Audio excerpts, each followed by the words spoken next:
Bonjour à vous, chers auditeurs, et bienvenue sur Conterrand. Ce soir, plongeons à nouveau dans mon carnet personnel et contemplons quelques récits sur le temps.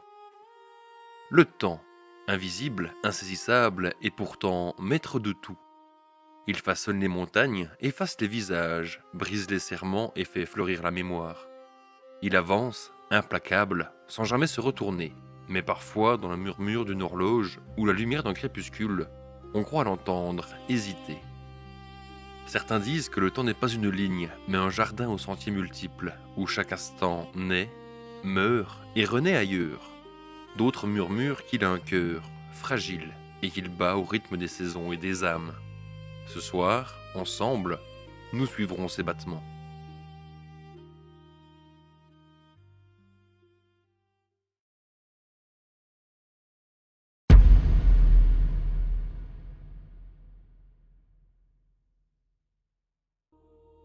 Dans les hauteurs d'une montagne que nul ne gravissait jamais, vivait un vieil homme que l'on appelait l'horloger du monde. Demeure, bâtie entre les nuages et la pierre, résonnait du cliquetis de milliers de rouages, des engrenages d'argent, des ressorts d'or, des cadrans gravés d'étoiles. Chaque jour, il réglait les aiguilles du ciel, polissait les lunes, huilait les mécanismes du vent. C'était lui qui, d'un geste minutieux, donnait au soleil la force de se lever et à la nuit la grâce de s'endormir. Le monde entier ignorait son existence. Pourtant, sans lui, les saisons s'étioleraient, les marées s'éteindraient et le temps lui-même perdrait son souffle. Il travaillait seul, le dos voûté, le regard vif, sans jamais faillir. Jusqu'à ce matin d'hiver où, dans le grand silence de son atelier céleste, un craquement retentit. Un rouage, minuscule, presque insignifiant, venait de se fendre. L'horloger, comme foudroyé, s'immobilisa. D'abord, il crut à une erreur de calcul, un simple oubli dans les mécanismes du cosmos. Mais bientôt, les aigus du monde ralentirent. Le vent cessa, les vagues se figèrent, les oiseaux restèrent suspendus dans leur vol. Le temps venait de s'arrêter. Le vieil homme chercha des jours durant la pièce manquante, parcourant les engrenages du monde comme on parcourt les étoiles d'un ciel sans fin. Mais rien n'y fit. La fêlure n'était pas mécanique. La fêlure venait de lui. Car chaque rouage, chaque vis, chaque ressort portait en lui un fragment de son âme, et celle-ci, épuisée, commençait à se briser. Alors il comprit. Pour réparer l'horloge du monde, il devait offrir un souvenir, pas n'importe lequel, celui qu'il chérissait le plus. Il ferma les yeux et revit la plaine au pied de la montagne. Il y voyait autrefois courir un enfant, son fils, riant aux éclats, les bras tendus vers le ciel. Cet enfant, il l'avait perdu au fil des années, effacé par la poussière du temps qu'il avait lui-même façonné. Le vieil homme posa une main tremblante sur le grand cadran, puis il offrit ce souvenir à la machine. Les rouages frémirent, les engrenages reprirent leur danse, les astres se mirent à tourner et le monde retrouva son rythme. Mais dans le cœur de l'horloger, tout devint silencieux. Il avait oublié le rire de l'enfant, la chaleur de sa main, la douceur d'un jour d'été. Et pourtant, quelque part, une étoile brilla plus fort ce soir-là, comme si le temps, en gratitude de son sacrifice, lui rendait un éclat de ce qu'il avait perdu.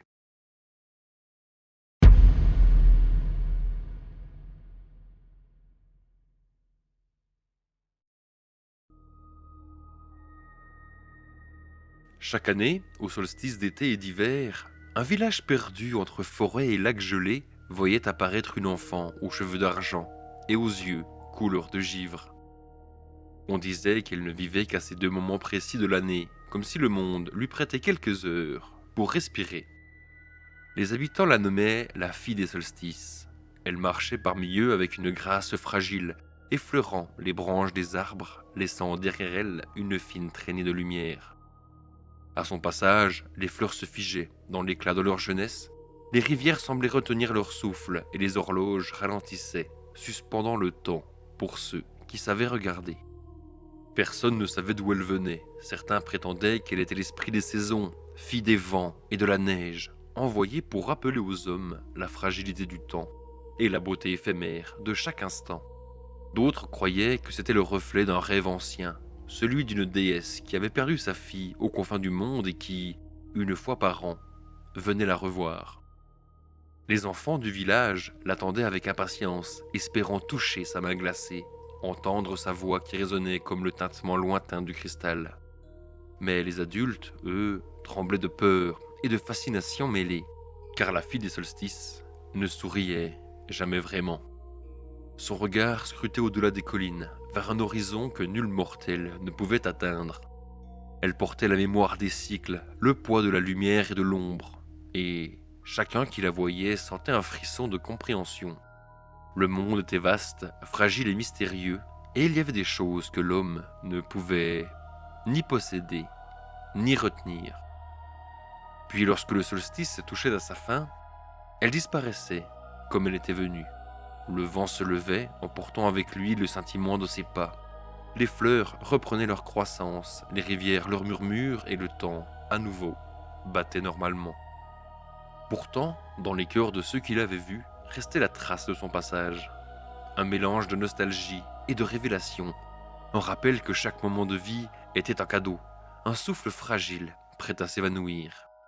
Et dans les nuits les plus claires, quand le ciel se fend en ombre et en lumière, certains disent encore apercevoir un éclat argenté dans la forêt, comme un sourire furtif de la fille des solstices, qui veille sur le monde juste assez longtemps pour que les hommes se souviennent de sa beauté.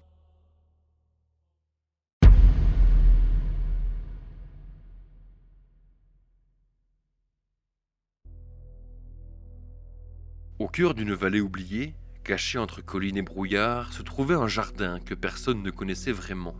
On l'appelait le jardin des heures. Chaque fleur, chaque arbre, chaque pierre semblait posséder sa propre horloge. Certaines s'épanouissaient en un clin d'œil, d'autres mettaient des siècles à pousser, et certaines se fanaient avant même qu'on ait le temps de les contempler. On racontait que le jardin appartenait à un vieil horticulteur qui, fatigué du temps humain et de sa fuite incessante, avait décidé de le piéger ici. Il avait planté des graines qui mesuraient le monde autrement, inventé des saisons invisibles et ordonné aux heures de se courber à sa volonté. Chaque allée était un labyrinthe de minutes et de secondes, chaque fontaine un miroir où le passé et le futur se reflétaient simultanément. Marcher dans ce lieu revenait à vivre 1000 vies en une seule et à entendre le battement du temps sous une infinité de formes. Un jour, un enfant curieux, attiré par les rumeurs et le parfum étrange des fleurs, franchit la grille du jardin. À mesure qu'il avançait, il sentit les secondes ralentir, puis s'accélérer. Une rose éclot à ses pieds en un souffle, un chêne s'effondra en poussière et se reforma en un instant. L'air vibrait de tic-tacs invisibles, de murmures d'horloges anciennes, comme si le jardin lui-même respirait au rythme du cosmos. Le vieil homme apparut alors, silencieux et immobile, un sablier dans la main. Ici, expliqua-t-il d'une voix douce et grave, le temps ne t'appartient pas, mais tu peux l'apprendre.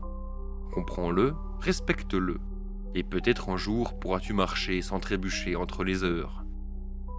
L'enfant observa les fleurs, les arbres, les fontaines, et comprit que chaque instant était précieux. Une minute pouvait contenir un monde, une heure pouvait renfermer un univers entier. Chaque souffle, chaque battement de cœur était un trésor fragile, et le temps qu'il croyait alors élastique et infini était en vérité le plus ancien et le plus délicat des jardins. Quand il quitta l'endroit, le ciel s'était assombri et le jardin semblait normal, presque banal.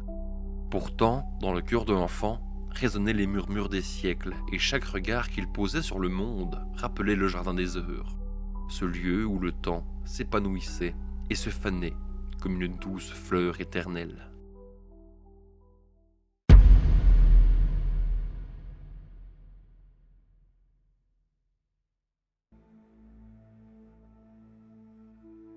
Dans un petit village niché entre les collines, un phénomène étrange se produisait chaque année au moment précis du solstice.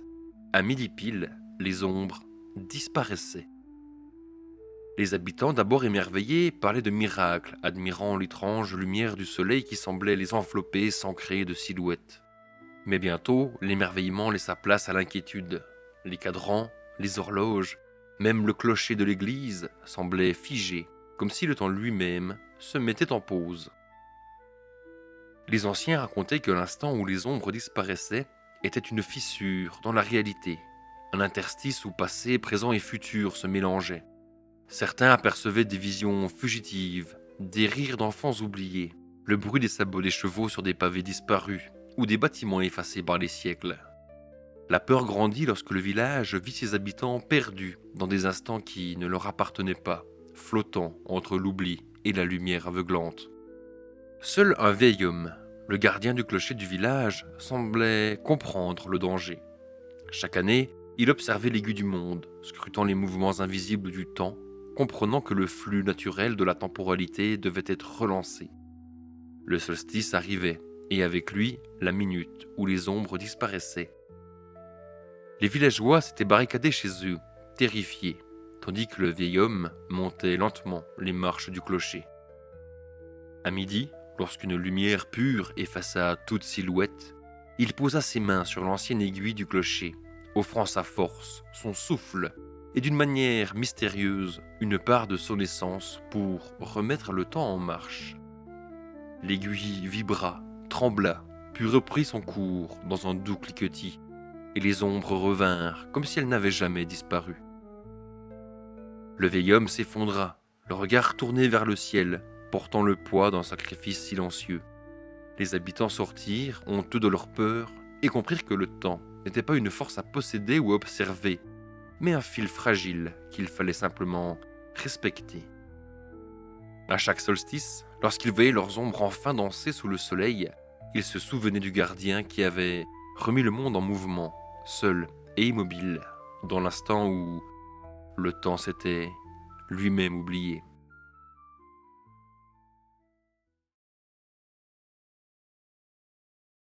Voilà qui clôture la vidéo, j'espère qu'elle vous aura plu. N'hésitez pas à vous abonner, à liker pour me signaler que mon travail vous plaît et à activer la cloche pour être tenu au courant des prochaines sorties. Quant à moi, je vous dis à la prochaine pour de nouveaux contes errants.